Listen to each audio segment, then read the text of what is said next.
परमात्मा महावीर की स्तुति वीर स्तुति के रूप में आप सबके बीच में आ रही हैं। भक्ति के संदर्भ में भी चर्चा चल ही रही है और जैसे मैं पहले भी कह चुका हूँ, गुरुदेव भी कह चुके हैं, धर्म का सबसे सरल स्वरूप अगर कोई है तो वो भक्ति है। बड़ी सहजता से, सरलता से, आनंद से, नाचते हुए, गाते हुए, झूमते हुए मोक्ष तक जाने का जो माध्यम है वो भक्ति का माध्यम है। और जो भक्ति करता है, सच्चे हृदय से भक्ति करता है, उसे उस भक्ति का परिणाम भी मिलता है। जैसे गुरुदेव ने बताया था ना, 5 तरह के जवाब आते हैं। यानी परमात्मा की कृपा की वृष्टि, परमात्मा की कृपा की बरसात जीवन में होती ही होती है। वो बात अलग है कि हम उसे देख पाए या ना देख पाए, उसे समझ पाए या ना समझ पाए, ये तो हमारी बुद्धि पर, हमारी प्रज्ञा पर निर्भर करता है। लेकिन ये एक बात तय है, जो कर्म हम करते हैं वो कभी खाली नहीं जाता। अच्छा करते हैं तो अच्छा मिलता है और बुरा करते तो बुरा मिलता है, रिटर्न आता ही आता है। एक छोटी सी कहानी मुझे याद आ रही है। आज प्रवचन में आना इसीलिए भी ज़रूरी हो गया, आज हमारे माता पिता धर्म सभा में उपस्थित हैं और उनकी इच्छा थी कि कुछ बोलूं, इस वजह से आपके बीच आया। शाम के समय कल्याण मंदिर का कार्यक्रम बहुत ही सफलतापूर्वक चल रहा है। अलग अलग आचार्य भगवंतों का सानिध्य मिला और अब अलग अलग महासाध्वी वृंद का पावन सानिध्य मिल रहा है। कल के प्रवचन में वाणी भूषण संस्कार भारती श्री प्रीति सुधा जी महाराज साहब और मधुस्मिता जी महाराज साहब थे और आज के कार्यक्रम में महासाध्वी, जिन्हें महाराष्ट्र की मीरा कहा जाता है, वाणी भूषण श्री अर्चना जी महाराज साहब हमारे बीच में पधारने वाले हैं। तो बहुत ही सुंदर रूप से कार्यक्रम चल रहा है और मैं प्रयास कर रहा था कि 2-2 बार ना बोलना पड़े ताकि कार्यक्रम आराम से चले। लेकिन आज माता पिता की इच्छा थी इसलिए, और गुरुदेव की आज्ञा हुई कि उनकी इच्छा का सम्मान करो, आपके बीच में उपस्थित हुआ। तो एक छोटी सी घटना से अपनी बात को स्पष्ट करता हूँ। एक व्यक्ति परमात्मा का भक्त था, अपने प्रभु की आराधना करता था, उनकी हमेशा भक्ति पूजा किया करता था। लेकिन उसके जीवन की एक समस्या थी कि जहाँ वो नौकरी करता था, जॉब करता था, वहाँ से बहुत परेशान था। वहाँ पर उस काम से बिल्कुल नाखुश था, वो काम उसे बिल्कुल पसंद नहीं था और वो चाहता था कि कहीं और जॉब मिले, कहीं और काम मिले, मैं अच्छे से काम में लग जाऊँ, कोई अच्छी कंपनी मिल जाए, कोई अच्छी जगह मिल जाए।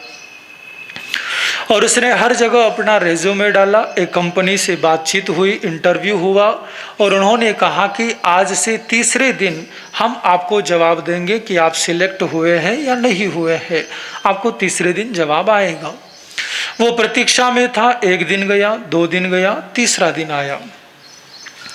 तीसरा दिन क्या आया पता नहीं, सुबह उठते ही साथ जो उसके जीवन में समस्याएं शुरू हो गई, वो तो दंग ही रह गया, परेशान ही हो गया। जैसे ही सुबह सुबह उठा, ऑफिस के लिए जाना था, काम के लिए जाना था और सुबह सुबह के समय उसको नहा धोकर फ्रेश होना था। सुबह सुबह गर्म पानी लगता है तो वो गया गीजर ऑन करने के लिए, लेकिन उसने देखा लाइट नहीं है, लाइट चली गई। कमाल हो गया, इस टाइम तो कभी लाइट नहीं जाती, आज लाइट कैसे चली गई। और बिना नहाई उसने सोचा कि चलो अब नाश्ता करना है। रोज़ वो ऑनलाइन ऑर्डर कर लेता था, कुछ मंगा लेता था। आज उसने ऑर्डर किया लेकिन ऑर्डर करने के बाद भी कुछ आया नहीं क्योंकि ऑर्डर कैंसिल हो गया। बड़ा परेशान कि आज नहाने को नहीं मिला, खाने को नहीं मिला, चलो जॉब पर जाता हूँ, काम पर जाता हूँ।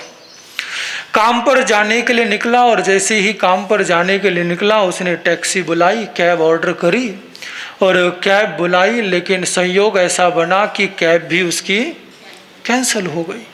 आज उसको बस से जाना पड़ा और बस में धक्का मुक्की, एक दूसरे पे सब चढ़ रहे हैं, बड़ा परेशान। और इतना परेशान कि नाया नहीं है, खाया नहीं है, बुरी हालत है, सूरत बिगड़ी हुई है, ऊपर से टैक्सी नहीं मिली, बस में धक्के खा रहा हो। मन ही मन सोचने लगा कि परमात्मा आज कैसा दिन दिखा दिया, आज क्या हालत हो रही है मेरी, आज तो सब बुरा ही बुरा हो रहा है। वो पहुंचा अपने ऑफिस और उसे इंतज़ार था कि 11-12 बजे उसका कॉल आने वाला था नई जॉब के लिए, जो ऑफर था। वो सोच रहा था भगवान अब तक सब बुरा ही बुरा हो रहा है, गलत ही गलत हो रहा है, लेकिन कम से कम अब तो बचा लेना, अब तो ध्यान रख लेना, अब तो ख्याल कर लेना। और जैसे ही वो ऑफिस गया, कुछ थोड़ा काम किया और उतने में उसने देखा कि कंपनी का कॉल तो नहीं आया, लेकिन मैसेज आ गया, यू आर रिजेक्टेड, यानी तुम्हें सिलेक्ट नहीं किया गया। उसका अंदर ही अंदर बुरा हाल और पारा चढ़ गया। कमाल है, जॉब भी नहीं मिली, आज तो दिन ही मनहूस है, आज तो दिन ही बड़ा खराब है। और सोचते सोचते विचार करते करते पूरा दिन किसी तरह निकला और निकलकर वो अपने घर आया, रात को खाना वाना बनाकर खाया और सो गया। सोते सोते भी एक ही बात मन में चल रही थी कि भगवान मैं तेरी इतनी माला करता हूँ, रोज पूजा करता हूँ, ध्यान करता हूँ, पाठ करता हूँ, लेकिन प्रभु मेरे साथ इतना बुरा क्यों हुआ। अगर तेरी भक्ति करने के बाद भी इतना गलत हो, बुरा हो, तो फिर तेरी भक्ति का फायदा क्या है, तेरा नाम जपने का फायदा ही क्या है।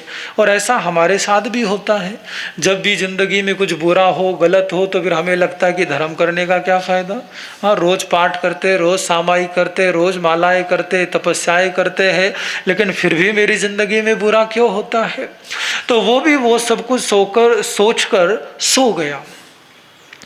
और कहते हैं जिस देवता की वो आराधना करता था, जिस भगवान की वो पूजा करता था, रात को सपने में वो भगवान उसे दर्शन देने आए।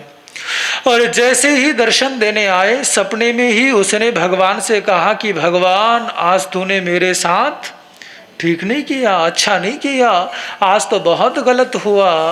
भगवान ने कहा कि तुझे गलत लग रहा है, लेकिन मैंने तेरे साथ कुछ भी गलत होने नहीं दिया। उसने कहा कि प्रभु नौकरी नहीं लगी, खाना नहीं मिला, जाने के लिए टैक्सी नहीं मिली, नहाने के लिए पानी नहीं मिला, और आप कहते हैं कि मैंने कुछ बुरा नहीं होने दिया। तो भगवान ने कहा कि हाँ, मैंने बिल्कुल तेरे साथ कुछ गलत नहीं होने दिया। सुबह तेरे यहाँ लाइट नहीं जाती है, लेकिन आज लाइट गई नहीं, मैंने ही कटवाई, मैंने ही कुछ तारों में ऐसी गड़बड़ करी ताकि लाइट चली जाए, क्योंकि आज के दिन तेरे घर में शॉर्ट सर्किट होना था और पूरा घर जलकर राख हो जाना था। शुक्र मना सिर्फ नहाने को नहीं मिला, वरना तेरे पास तेरा अपना घर नहीं बचता, राख हो जाता, खाक हो जाता। अच्छा, तो भगवान मुझे नाश्ता क्यों नहीं मिला, मैंने तो स्विगी से एकदम बढ़िया खाना ऑर्डर किया था, वो क्यों नहीं आया। तो भगवान ने कहा उसके लिए भी शुक्र मना, उसके लिए भी तुझे मेरा धन्यवाद करना चाहिए, क्योंकि उस दिन जो खाना आने वाला था वो सड़ा हुआ खाना था, ऐसे ही पैक कर दिया था, और अगर वो आ जाता, तू खा लेता, तो तू बीमार पड़ जाता, हॉस्पिटल में एडमिट हो जाता। मैंने तुझे बचा लिया। अच्छा, ये तो बहुत अच्छा हो गया प्रभु। पर प्रभु टैक्सी में क्या समस्या थी। हाँ, इतनी टैक्सियाँ घूमती है, लोग 1 मिनट में ऑर्डर करते हैं और 10 मिनट में टैक्सी उनके सामने खड़ी होती है, लेकिन मैंने इतना मत्था मारा, लेकिन मुझे एक भी टैक्सी नहीं मिली। भगवान ने कहा, देवता ने कहा, ये भी बहुत अच्छा हुआ, क्योंकि जिस टैक्सी से तू आज जाने वाला था, उस टैक्सी का आज एक्सीडेंट हुआ है, और अगर वो समय पर तेरे पास पहुंचती, तू बैठता, तो एक्सीडेंट होना पक्का था। चलो प्रभु, ये सब समझ में आ गया, लेकिन मुझे नौकरी क्यों नहीं मिली, मुझे काम क्यों नहीं मिला। तो उस भगवान ने कहा कि वो भी अच्छा ही हुआ, क्योंकि जिस कंपनी में तूने अप्लाई कर दिया था वो 1 नंबर की फ्रॉड कंपनी थी, और अगर कहीं वो तुझे ले भी लेते तो तू ना इधर का रहता, ना उधर का, कहते ना धोबी का कुत्ता, ना घर का ना घाट का बीच में ही लटक जाता, बीच में ही उलझ जाता। जैसे ही सुना, अचानक उसकी नींद खुली। उसने अपने दोनों हाथ जोड़े और कहा, परमात्मा आपका बहुत बहुत शुक्रिया, बहुत बहुत धन्यवाद। मैंने तो सोचा था कि सब गलत ही गलत हो रहा है, लेकिन ये तो सब अच्छा ही हुआ। आपने तो मुझे हर मुसीबत से बचा लिया। परमात्मा की भक्ति ऐसी ही हुआ करती है। भले ही हमें लगे कि कुछ नहीं मिल रहा, कुछ नहीं हो रहा, लेकिन हम नहीं जानते, लेकिन वो जानता है, उसे सब पता है, उसे हर चीज की खबर है। प्रकृति, कुदरत, परमात्मा, प्रभु हर चीज का ख्याल रखते हैं कि क्या आवश्यक है और क्या आवश्यक नहीं है। इसलिए भक्ति में कभी भी किसी प्रकार का संदेह मत आने दो। पूरी श्रद्धा के साथ भक्ति में डूबते चले जाओ। और भक्ति का क्षेत्र ऐसा है, इसमें आप जितने अहोभाव से भरेंगे, जितनी कृतज्ञता से भरेंगे, जितने अपने हृदय को उसमें समर्पित कर देंगे, उतना ही परिणाम मिलता चला जाता है। कब जहर अमृत बन जाए पता नहीं चलता, जब श्रद्धा तीव्र हो। ये श्रद्धा का ऐसा परिणाम है, साइंटिफिक भाषा में नहीं जाऊंगा, ये हमारे भावों की ताकत है। सामने पड़े हुए पदार्थ को भी चेंज कर सकती है हमारी भावना और हमारे परमाणु, लेकिन उसके लिए वैसी तीव्रता चाहिए, हमारी वैसी शुद्धतम लेशा का वो स्तर चाहिए। और अगर वैसा हो जाए तो संसार की हर परिस्थिति भक्त के अनुकूल होने लगती है, भक्त के हिसाब से चलने लगती है, भक्त के अनुसार होने लगती है। हमने स्वयं देखा कोरोना काल में, जब हम वैजापुर थे, वहाँ पर प्रतिदिन प्रवचन चले। हमने गुरुदेव का जन्म दिवस भी बड़े स्तर पर मनाया। इस शहर में आसपास हर जगह कोरोना के केस थे, लेकिन हर व्यक्ति इस बात से आश्चर्यचकित था कि रोज सैकड़ों की संख्या में लोग तीर्थ में आते हैं, लेकिन कभी भी कोई एक केस भी वहाँ पर नहीं मिला। और यहाँ पर भी देख लो, गुरुदेव विराजे हैं, इतने जबरदस्त कार्यक्रम हुए, समाज ने भी खुले दिल से, अध्यक्ष साहब ने भी खुले दिल से सबको बुलाया, इतने बड़े बड़े आयोजन हुए, पर्यूषण में इतनी भीड़ लगी, लेकिन किसी तरह का कोई व्यवधान नहीं आया। तो ये भक्ति की शक्ति होती है, गुरुदेव की जो नवकार की साधना है, नवकार की आराधना है। और जब भक्ति में भक्त खो जाता है तो प्रकृति भी उसके अनुकूल हो जाती है, प्रकृति भी उसके हिसाब से चलने लगती है। तो मैं यही प्रेरणा दूंगा और यही आपसे कहूँगा कि अपनी भक्ति को प्रबल बनाते जाइए। आचरण थोड़ा ऊपर नीचे हुआ चल जाएगा, क्रियाएं कम हो जाएगी चल जाएगा, गतिविधियां कम होगी चल जाएगा, सामायिक 5 की जगह 2 कर लोगे चल जाएगा, लेकिन भावना को ऊपर नीचे मत होने देना। भावना महत्वपूर्ण है, भावों को गहराई से जोड़ लेना, भावों को गहराई से जोड़ लेना। ये वीरस्तुति का संपुट चल रहा है।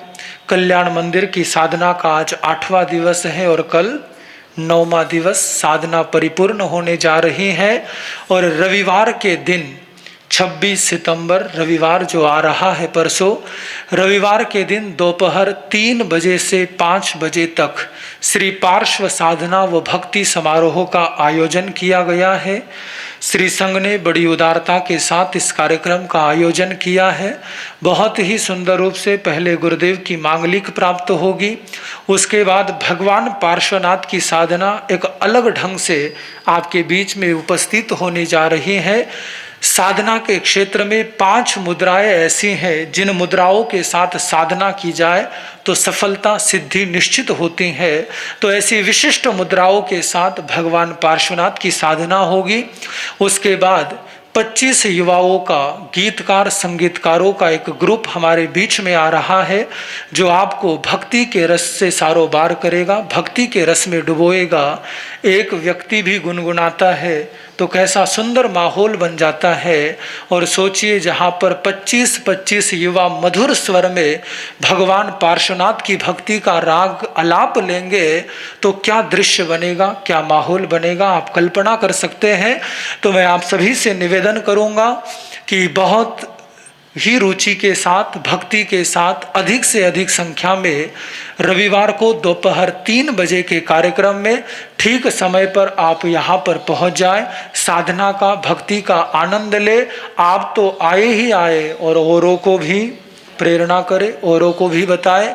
वैसे सोशल मीडिया के माध्यम से पूरे पूना में मैसेज सर्कुलेट हो चुका है, लेकिन फिर भी आप भी औरों को प्रेरणा करें और कार्यक्रम में अधिक से अधिक पहुंचकर कार्यक्रम की शोभा को बढ़ाएं। यही निवेदन, यही मंगल कामना। ओम शांति।